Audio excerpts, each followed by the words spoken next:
What's going on, everyone? The Celtics have finally fucking lost. Fuck you, Jack Duffy. They lost in 6. This was Wednesday, Thursday? Yeah. They lost Thursday night to Golden State. Steph Curry won Finals MVP finally. Draymond Green decided to show up and actually make a shot for once in his life. And they are that trio is now a 4-time champ.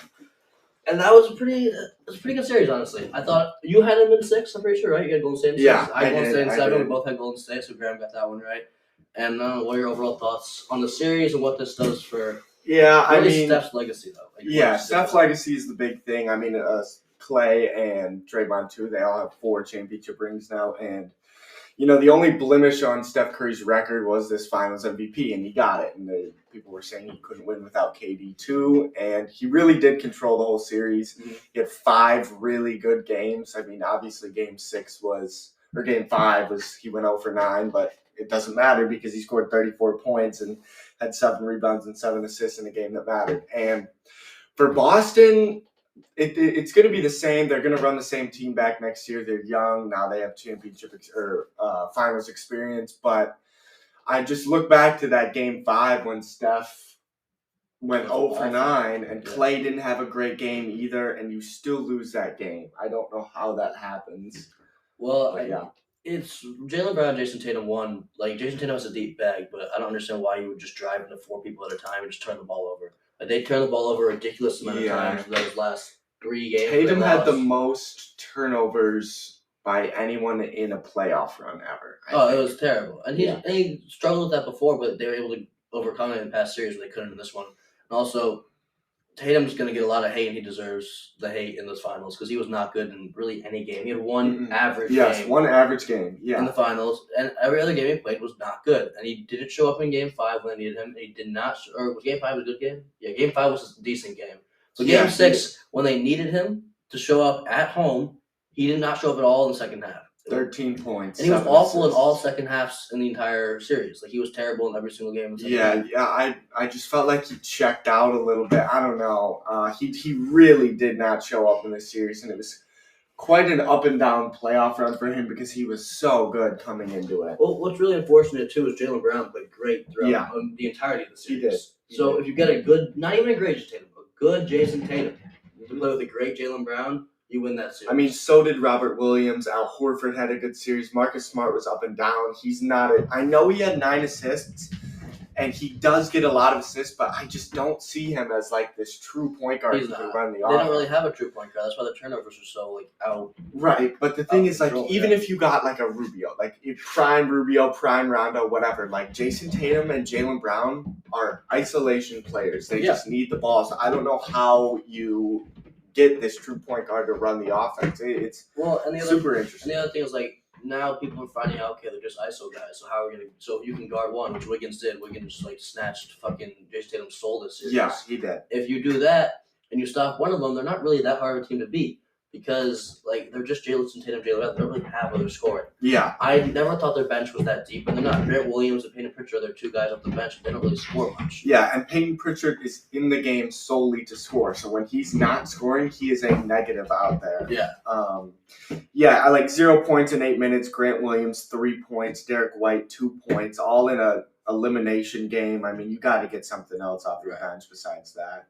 But yeah, a lot of credit to Andrew Wiggins too. He was the second best player for the Warriors this maybe the entire playoffs, maybe not, maybe just the finals. But definitely the finals. Yeah, he was really good for them. And you need somebody like Jason Tatum, somebody to stop Jason Tatum scoring 13 points. I mean, I guess Andrew Wiggins is the guy. So the other thing that this finals now, Steph has 4. He has the finals MVP. So where do you think he's better than Magic now all the time? I was talking about this with some of my friends last night. I don't as much as I want to put him up there. It's 1A, 1B at this point. Right. I mean, you could go either way and I won't be mad. But that's what the question is now, because if Magic is a top 4 player all the time, he's on a lot of people's Mount Rushmore, right? But a lot of people now have Steph over him and in the top, the better point guard, but don't have Steph on their Mount Rushmore. So I don't understand how some people can have Magic Johnson on their Mount Rushmore, but also have Steph be better than him as a point guard. Right. That's an interesting point. There's people who, and it's would take Steph on my team, but I think Magic is on my Mount Rushmore. Because I have Steph in the top 10 now. Yeah, me as well. But I don't have Magic on my Mount Rushmore. Yeah, I just don't. I have Jordan, LeBron, Kareem, and then the fourth really is a toss-up because you could go Magic, you could go Bill Russell, and you could go Larry Bird or Kobe. You could go anyone after that. You could go Steph Curry. I mean, this man has literally changed the entire game. Right, which is why if you put Steph on your Mount Rushmore, people aren't really gonna be that upset. But there are also like people. I think it's crazy for him to jump from probably the 12th or 11th greatest player all time to 4. Yeah, but Mount Rushmore for me is more not top 4, just 4 most influential players. Okay. Right, and now that's a good point because now what do you consider Mount Rushmore? Do you consider it your top 4 greatest all time? Right. The top 4 best players to build a team with, the top 4 most influential? Because you can put Bill Russell in there too because Bill Russell played in an era where people of color were still treated much differently than they are today. So he dealt with a lot worse off the court than people today do. 100%. And he still won 11 championships in 15 seasons, which is kind of fucking crazy. That is wild. But yeah, I think... I don't think Steph is on my Mount Rushmore. He's not a top 5 player, but he has solidified himself in that top 10 spot. Before the finals, he was kind of on par with KD. People would rank KD ahead. It's all based off recency bias, but I think he really has. Right. I remember the top 10 greatest players of all time is a lot based upon resume, not just your actual talent. It's resume. That's why Magic Johnson is so high because his resume is great. Yes. That's why a lot of these other guys like Larry Bird and people that you may take Kevin Durant over Larry Bird. But Larry Bird's resume is better. Right. So you take Larry Bird. That's why Wilt and Bill Russell are there too, because you can argue their era, but you can't argue their resume and their stats. 100%. Which is why they're the top 10 all the time. Maybe right outside now because of Steph. It depends who you take off, but I think that's an interesting video we can go into later. Actually, top 10 because you can do a whole 30 minutes on that. We could, and we will be doing that in the off season. We have some exciting stuff as well. Yeah. So. Now that NBA season's over, we can finally get in the offseason, which we've been waiting for since the Bulls got eliminated. Congratulations to the Golden State Warriors, by the way. Well deserved. Great NBA season, especially for Bulls fans. Finally got to the playoffs again. Yes, that was very nice. So let's hop into the NBA draft because that is next Thursday, right around the corner. Free agency is 11 days away now, 10 days away. Yeah. So I think July 1st is that's wild. Yeah. So there's going to be a lot of movement this offseason. Right. So teams wanting to get younger and teams wanting to win a championship. So let me see what the draft order is. A couple teams in between. So draft order. Let's do our top 5 first. We have Orlando, OKC, Houston, Sacramento, Detroit. The first 5 picks, and these are most important ones. Yeah. So we kind of talked about this a little bit before with the number 1 pick. If the Magic don't trade it, which I doubt they will, who would trade a pick like that? I have them going Jabari Smith. And Jack has them going Chet Holmgren. Now, these are 2 very raw prospects, especially Chet Holmgren. Who knows if he can play the 5? Personally, if Chet Holmgren can bulk up and play the 5, and the Orlando Magic think that he can, he should probably go number 1. I mean, that's what it's all about. It's a risk, but his ceiling is so high, I think he's just going to be insane. And now, the Jabari Smith pick is also a great pick because the Magic do have Wendell, who has got better. He's not going to be a star center in the league, but he's got to be a better, a center that can get the work done for you. Right, he's not going to be crazy, but he's going to get the job done. But you can have Jabari Smith and Jalen Suggs on the same lineup. That could be very interesting. Right, with Cole Anthony, Markelle Fultz. They got a lot of young talent there. It'll be interesting to see what they do with Mo Bamba. He's probably gone. But Jonathan Isaac is a big one for me. Yeah. If you're thinking about taking Jabari Smith number 1 overall, you got to move on from Jonathan. And now, do you have Chet at 2? Yes, then I have Chet at 2. So I have Jabari Smith at 2. And either one of those pairs great with Shea. 100%. Shea is finally going to get someone else that can do something on the court with him. Lou Dort's great, but both of these guys would be great alongside Shea if they translate to the NBA. I think they will. Yes. I think both of these guys will be good in the league, especially if Chet can bulk up. I think Chet will be decent no matter what, but he could be one of the top players. I know it's really early, but if he his ability to block shots and shoot threes at the same time is I've never seen anything like that in college. Yeah. Obviously, I wasn't around for Kareem or anything like that. But the Rockets have the number 3 pick, and I really want to go Jaden Ivey. I really do, but I am going to go Paolo Banchero. I just think that's a lock at 3. He's got low floor, so he's going to be good. He's got an NBA-ready body, and Yep. I want to give Kevin Porter Jr. another season to see if he has it or not. Right. So that'll be really interesting. I don't think he's a restricted free agent. He was a second-round pick, though. I think he is still one more year. Yeah, maybe one more. But yeah, I think Paolo goes 3 for the Rockets, and that's a good fit alongside Jalen Green as well. All right, so who do you have at 4? Do you have Jaden Sharp or do you have Jaden Ivey?